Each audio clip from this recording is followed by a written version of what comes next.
नमस्कार दोस्तों, आज मैं आपको सुनाने जा रही हूँ एक ऐसी पौराणिक कथा जिसे सुनकर हर पत्नी के मन में श्रद्धा और विश्वास जग उठता है।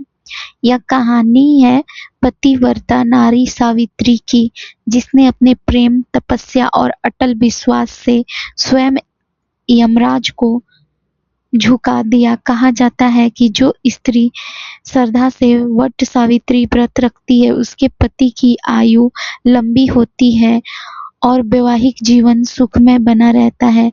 लेकिन क्या आप जानते हैं बरगद के पेड़ में पूजा क्यों की जाती है? सावित्री ने यमराज से अपने पति की प्राण कैसे वापस लाए और वर्ष 2026 में व्रत कब रखा जाएगा? आज इस वीडियो में आपको मिलेगी पूरी कथा, पूजा विधि, शुभ मुहूर्त और व्रत का महत्व।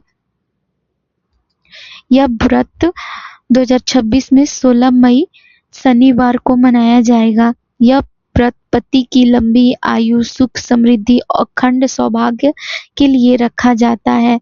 इस बार विशेष संयोग यह है कि इस दिन शनि अमावस्या भी पड़ रही है, जिससे यह व्रत का महत्व और अधिक बढ़ गया है। और सावित्री व्रत 2026 शुभ तिथि व मुहूर्त 16 मई 2026 शनिवार, अमावस्या तिथि प्रारंभ 16 मई को 5:11 से स्टार्ट हो जा रहा है। अमावस्या की तिथि की समाप्ति 17 मई देर रात 1:30 बजे खत्म हो रही। अभिजीत मुहूर्त सुबह 11:50 दोपहर से 12:45। व्रत का संकल्प: सुबह जल्दी उठकर स्नान करें, स्वच्छ वस्त्र पहने और 16 श्रृंगार करें। इसके बाद निर्जला व्रत का संकल्प ले। पूजा सामग्री में बांस की टोकरी, बरगद का फल, रोली, सिंदूर, कच्चा धागा, सुहागन सामग्री, फूल, प्रसाद। वट वृक्ष की पूजा: वट वृक्ष की जड़ में जल अर्पित करें, फिर सिंदूर, फूल और प्रसाद चढ़ाएं। परिक्रमा: कच्चे सूत को व्रत के वृक्ष के चारों ओर लपेटें और आप अपने मुताबिक 7 या 14 या 108 बार परिक्रमा करें। और सावित्री और सत्यवान की कथा सुने या पढ़ें। पूजा के दौरान बांस के पंखे से बरगद के पेड़ को हवा करना शुभ माना जाता है। पूजा पूर्ण होने के बाद सुहागन सामग्री और प्रसाद किसी ब्राह्मण या जरूरतमंद महिला को दान करें। व्रत का महत्व: मान्यता है कि सावित्री ने अपने तप और पतिव्रता से धर्म से अपने पति सत्यवान के प्राण वापस प्राप्त किए थे। इसलिए यह व्रत वैवाहिक जीवन की सुख, शांति और पति की लंबी आयु के लिए रखा जाता है। तो चलिए अब इस व्रत के कथा के बारे में जानते हैं। बहुत समय पहले मद्र देश में राजा अश्वपति नाम के एक प्रतापी राजा राज्य करते थे। उनका राज्य धनधान्य से भरा हुआ था, प्रजा सुखी थी, लेकिन राजा और रानी एक बात से बहुत दुखी थे। उनकी कोई संतान नहीं थी। राजा अश्वपति ने वर्षों तक कठोर तपस्या की। उन्होंने माता सावित्री की आराधना की और हजारों मंत्रों का जाप किया। कई वर्षों की तपस्या के बाद देवी प्रसन्न हुई।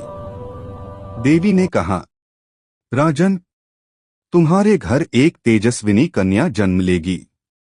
वह संसार में आदर्श नारी के रूप में पूजी जाएगी। कुछ समय बाद राजा के घर एक सुंदर कन्या का जन्म हुआ। देवी के आशीर्वाद से जन्मी उस कन्या का नाम रखा गया सावित्री। समय बीतता गया। सावित्री अत्यंत सुंदर, बुद्धिमान और तेजस्वी बन गईं। जब विवाह योग्य आयु आई, तब राजा ने योग्य वर की खोज शुरू की। लेकिन कोई भी राजकुमार सावित्री के तेज के सामने योग्य नहीं लग रहा था। तब राजा ने सावित्री से कहा, पुत्री, तुम स्वयं अपने लिए योग्य वर चुन लो। सावित्री वन वन घूमती हुई एक आश्रम पहुंची। वहां उन्होंने एक युवक को देखा। सादा वस्त्र, विनम्र स्वभाव और चेहरे पर अद्भुत तेज। उस युवक का नाम था सत्यवान। सत्यवान एक वनवासी राजकुमार थे। उनके पिता ने अपना राज्य खो दिया था और वे जंगल में जीवन बिता रहे थे। सावित्री ने मन ही मन सत्यवान को अपना पति मान लिया। जब सावित्री ने अपने पिता को सत्यवान के बारे में बताया, तभी वहां देवर्षि नारद आए। नारद मुनि ने ध्यान लगाकर कहा, राजन, सत्यवान गुणवान है, धर्मात्मा है, लेकिन उसकी आयु बहुत छोटी है। विवाह के ठीक 1 वर्ष बाद उसकी मृत्यु निश्चित है। यह सुनकर राजा अश्वपति घबरा गए। उन्होंने सावित्री को समझाया, पुत्री, कोई दूसरा वर चुन लो। लेकिन सावित्री ने शांत स्वर में कहा, आर्य कन्या केवल एक बार पति चुनती है।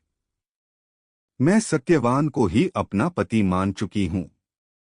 सावित्री की दृढ़ता देखकर राजा ने विवाह की अनुमति दे दी और फिर सावित्री और सत्यवान का विवाह हो गया। विवाह के बाद सावित्री अपने पति और सास-ससुर के साथ वन में रहने लगी। दिन बीतते गए, लेकिन सावित्री को नारद मुनि की भविष्यवाणी याद थी। जैसे जैसे 1 वर्ष पूरा होने लगा, सावित्री ने कठोर व्रत रखना शुरू कर दिया। फिर वह दिन आया जिस दिन सत्यवान की मृत्यु निश्चित थी।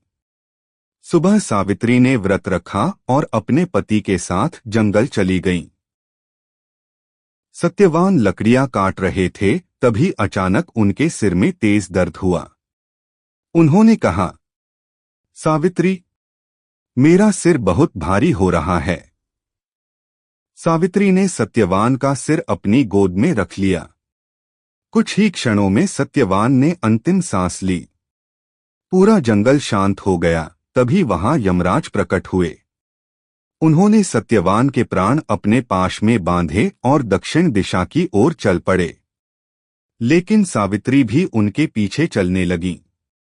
यमराज बोले, देवी, अब वापस लौट जाओ। यह संसार का नियम है। लेकिन सावित्री ने कहा, जहां मेरे पति जाएंगे, वहां तक मैं भी जाऊंगी। सावित्री की बुद्धिमत्ता और पतिव्रता धर्म से यमराज प्रभावित हो गए। उन्होंने कहा, मांगो कोई वरदान, लेकिन सत्यवान का जीवन नहीं। सावित्री ने पहले अपने सास-ससुर की आंखों की रोशनी और खोया हुआ राज्य मांगा। यमराज ने वरदान दे दिया। फिर सावित्री ने अपने पिता के लिए 100 पुत्रों का वरदान मांगा। यमराज ने वह भी दे दिया। अंत में सावित्री बोली, मुझे भी 100 पुत्रों का आशीर्वाद दीजिए। यमराज ने तथास्तु कह दिया। तभी सावित्री मुस्कुराकर बोली, प्रभु, पति के बिना मैं पुत्रवती कैसे बन सकती हूं? यमराज समझ गए कि सावित्री ने अपनी बुद्धि और धर्म से उन्हें पराजित कर दिया है। वे अत्यंत प्रसन्न हुए और सत्यवान के प्राण लौटा दिए। कहा जाता है कि जिस वट वृक्ष के नीचे सावित्री ने तप और प्रार्थना की थी, उसी कारण वट वृक्ष की पूजा की जाती है। बरगद का पेड़ लंबी आयु, स्थिरता और अखंड सौभाग्य का प्रतीक माना जाता है। तभी से विवाहित महिलाएं अपने पति की लंबी आयु के लिए वट सावित्री व्रत रखती हैं।